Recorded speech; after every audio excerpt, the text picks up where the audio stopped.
We can talk about Luke. Just we don't have to because we don't have to spend a ton of time on Luke. I know it's Hall of Fame related, but obviously we know again the reason for the season is Luke Kuechly going into the Hall, getting that bronze bust in the yellow jacket. Well deserved, man. Just to read off some stats that you guys all witnessed, of course.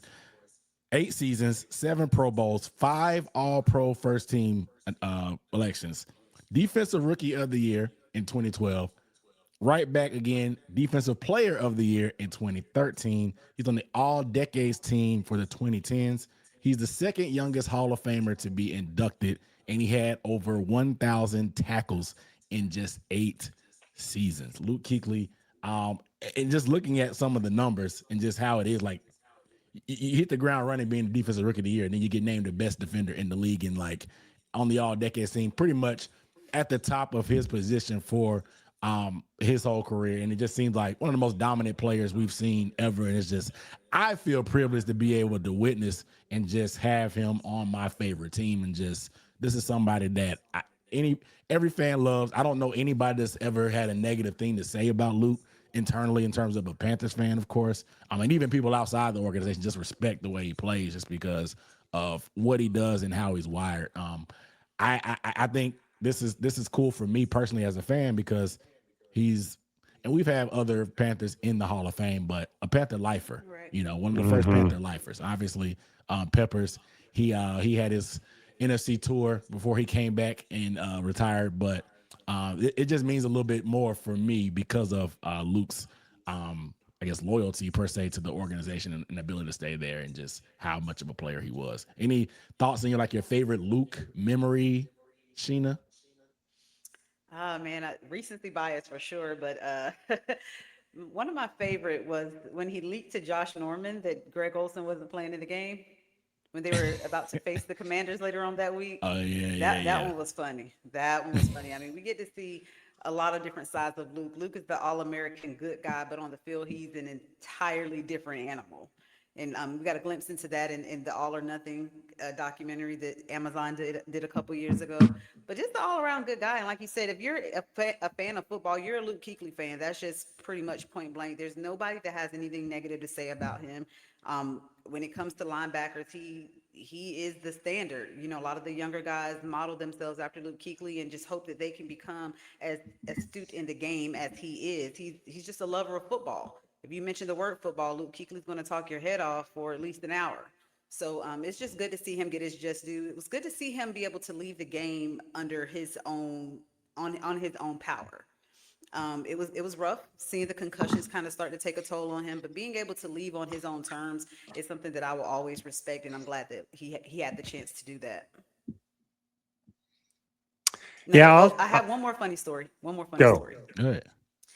Best security. If you guys are watching this, like shout out, you guys have to give your employees a pat on the back or a reprimand. I don't know. It depends on how you take this story. We were getting off the elevator, no, getting on the elevator to go up to the fourth floor on the night of the playoffs, the night of the wild card game. They did not want to let Luke Kuechly up without a credential, Joe. And I was on the elevator like, And how did he react? I'm guessing he did not like play the oh, "Don't you know who I am" card. no, it never came. That never left his mouth. He just was like, okay, I guess I need to step back off this elevator and find somebody to give me clearance. Just always a humble guy, but I thought that was hilarious that I was being given access to an area that Luke Kuechly was not in Bank of America Stadium of all places. So that was pretty funny, just seeing how he handled that. But that's just kind of that's the kind of guy he is, though.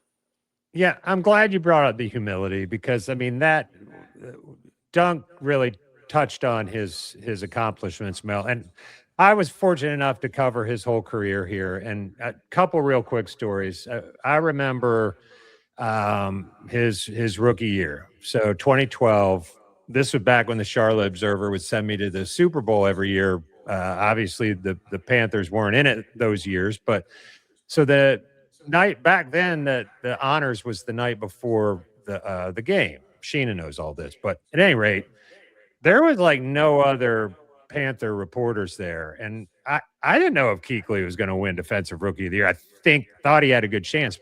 So he gets the award, and they bring him back, and it's like this tent back behind it, an art museum or something in New Orleans where the game was. And afterwards, I pull him to the side, and it's just the two of us, and he couldn't believe I was there. He was, I mean, he was like genuinely appreciative. And then secondly, he was like, "Did you get tipped off that I was winning it?" Like, and I was like, "No, thought there's a good chance you were," but just kind of the humble side of him. And I made him mad once about concussion stuff with a tweet that I had sent, and he was right and I was wrong. It was a poorly worded tweet. Ryan Khalil once said to me that this would probably been like 2016, and Khalil said, and Khalil was hurt that year, and Khalil said, "I go away for a couple of months, and you manage to make the nicest guy in the world mad." But because Luke Kuechly is who he is and the professional and the gentleman he is, we moved on, and I'd like to think we have a good professional relationship today, and good for him. He well deserved. I'm glad he's getting his flowers and getting that bust in Canton. Yeah, as a fan, like, and people have emotional ties to players as a fan, obviously, and me being a fan slash content creator, I can't help but get them involved. But I have to say, and maybe people object to it, but I think the retirement of Luke probably hit me a little bit harder than Cam Newton getting cut, and I think mainly because there was a lot of rumbles and stuff with Kyle Allen and all that stuff throughout the year, and there were hints at it as well. And we knew that once a new coaching staff was coming, there was a potential that could happen. But the Luke Kuechly thing just happened like in the middle of the night. It just hit me like a shotgun blast to the chest.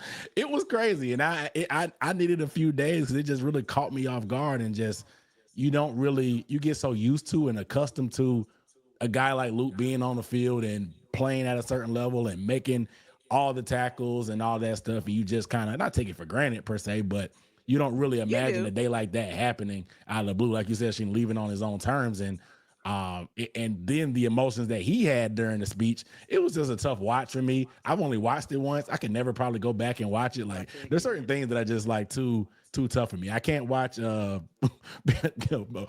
Forever. I can't watch the second one. I don't know why.